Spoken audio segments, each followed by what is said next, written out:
Dua bom MK39 itu terlepas dari pengait. Bom pertama berfungsi dengan normal. Parasutnya tuh terbuka. Dan bom ini ditemukan tegak lurus di hutan. Dan saat tim ahli nuklir datang, mereka pucat pasi. Hai guys, balik lagi di Kamek Cerita. Kali ini gue bakalan bahas satu kasus ya. Ini tuh tentang kecelakaan pesawat pembawa bom atom yang hampir memusnahkan pantai timur Amerika. Terus juga komponen nuklir yang hilang di bawah tanah dan laporan medis aneh penduduk sekitar selama puluhan tahun. Seru banget. Jadi buat kalian jangan lupa buat subscribe YouTube Kamek ya. Di like, di komen, di share guys. Langsung aja ya kita ke ceritanya guys. Bayangin ya, kalian lagi tidur lelap di sebuah kota kecil yang tenang bernama Goldsboro, North Carolina. Dan pada malam musim dingin tanggal 23 Januari 1961, tiba-tiba langit malam berubah menjadi merah menyala. Lalu suara ledakan menggelegar ya, bukan dari darat, tapi dari ketinggian 10.000 kaki. Nah, di sini ada sebuah pesawat pembom ya, B-52 milik Angkatan Udara Amerika mengalami kegagalan struktur dan hancur di udara. Di dalam pesawat itu bukan cuma ada pilot dan kru. Ada dua bom atom MK39 yang kekuatannya 250 kali lebih dahsyat dari bom yang menghancurkan Hiroshima. Dan saat pesawat itu hancur, kedua bom ini tuh terjatuh. Satu bom mendarat dengan parasut yang terbuka sempurna dan tersangkut di pepohonan dalam kondisi siap meledak.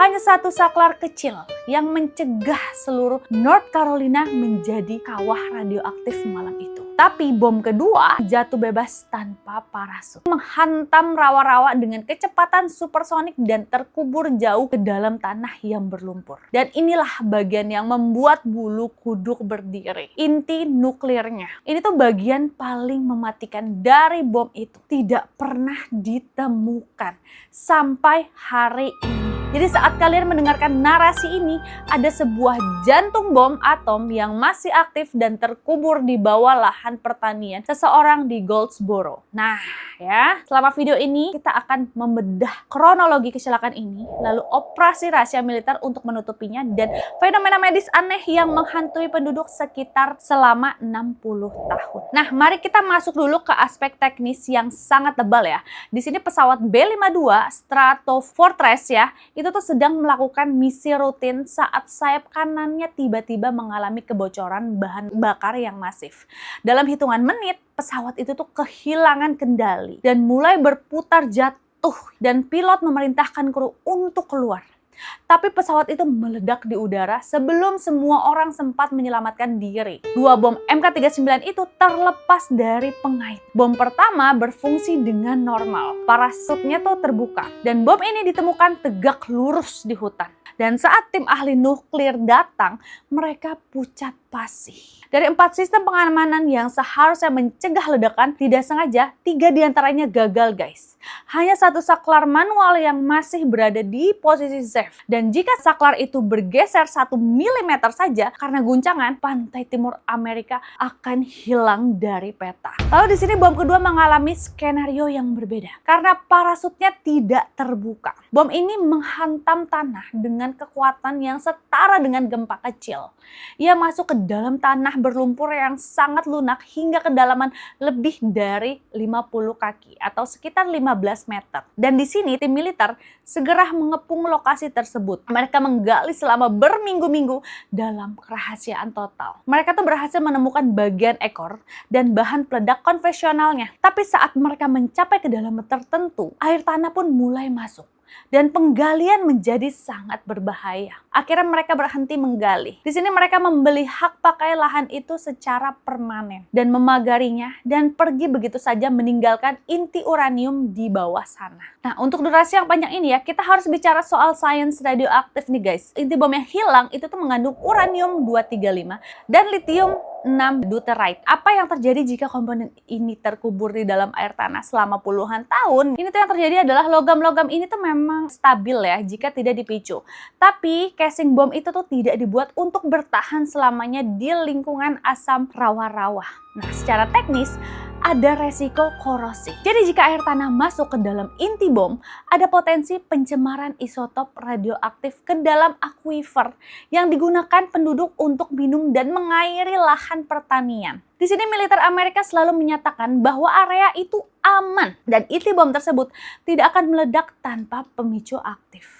Tapi mereka tidak pernah bicara soal radiasi tingkat rendah yang bisa merembes keluar, guys.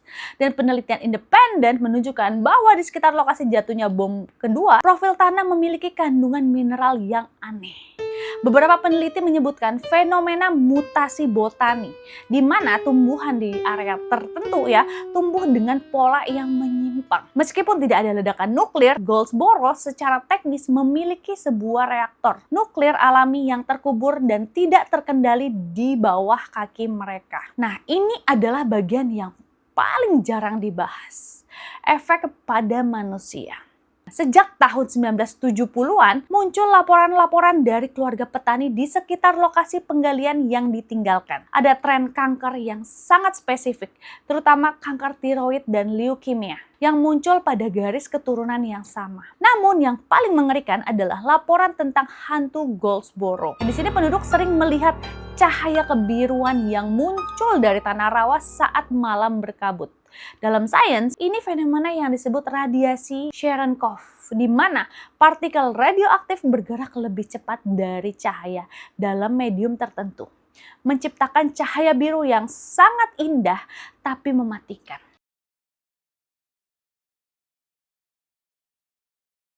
Lalu di sini apakah penduduk secara tidak sengaja melihat radiasi yang merembes keluar dari bom yang terkubur itu? Nah, kita juga harus membedah dokumen rahasia yang baru dideklasifikasi pada tahun 2013. Dokumen itu menunjukkan bahwa pemerintahan Amerika sebenarnya tahu betapa dekatnya mereka dengan bencana total. Nah, judul dokumen itu sangat dingin, Goldsboro Revisit. Di dalamnya tertulis bahwa bom kedua yang terkubur itu tetap menjadi resiko keamanan nasional. Bukan karena potensi ledakannya, tapi karena ia adalah bukti kegagalan teknologi yang bisa digunakan oleh musuh untuk mempelajari kelemahan hulu ledak Amerika. Mereka membiarkannya terkubur bukan karena tidak mengambilnya, tapi karena menguburnya adalah cara yang termurah untuk menyembunyikan aib militer. Nah, di sini kenapa nih dunia kok nggak heboh ya saat itu ya? Jadi di tahun 1961 adalah puncaknya Perang Dingin. Hanya beberapa bulan sebelum krisis rudal Kuba ya, jika Amerika mengaku bahwa mereka hampir meledakkan rakyatnya sendiri karena pesawat yang sudah tua, posisi mereka di mata dunia akan hancur. Mereka melakukan operasi disinformasi dan mereka bilang kepada media bahwa bom itu tidak aktif dan tidak memiliki inti nuklir. Nah, kita akan bedah bagaimana Angkatan Udara membayar para petani di sana untuk diam dan bagaimana catatan medis di rumah sakit lokal untuk pasien-pasien tertentu di wilayah Goldsboro seringkali hilang atau diambil oleh agen federal. Nah, ini adalah taktik gaslighting skala besar loh ini loh.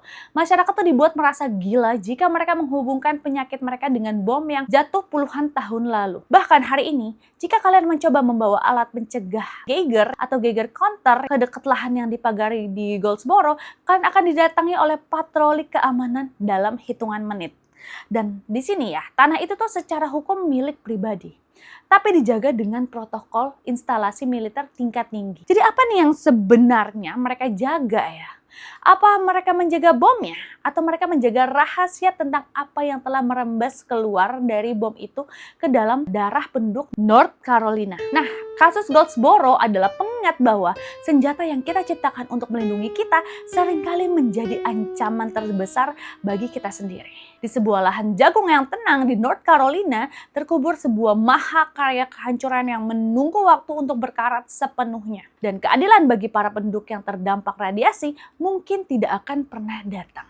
Karena melawan pemerintah dalam kasus nuklir adalah melawan tembok besi. Inti bom itu akan tetap di sana selama ribuan tahun, jauh melampaui usia negara yang menciptakannya. Kita hidup di atas sejarah yang terkubur dan kadang-kadang sejarah itu tuh memiliki radioaktivitas. Gue Kamek, terima kasih sudah stay di YouTube-nya Kamek ya. Kita sama-sama membedah misteri nuklir yang tersembunyi ini ya. Jadi tetaplah waspada, carilah kebenaran di balik pagar-pagar yang dilarang untuk dilewati. Dan ingatlah bahwa tidak semua bom yang jatuh itu tuh meledak. Beberapa hanya diam dan membusuk bersama kita. Oke guys, jangan lupa buat subscribe YouTube Kamek ya. Di like-like, di komen-komen. Sampai ketemu di Kamek Cerita episode berikutnya. Bye guys. Rekomendasi Kamek gak pernah salah.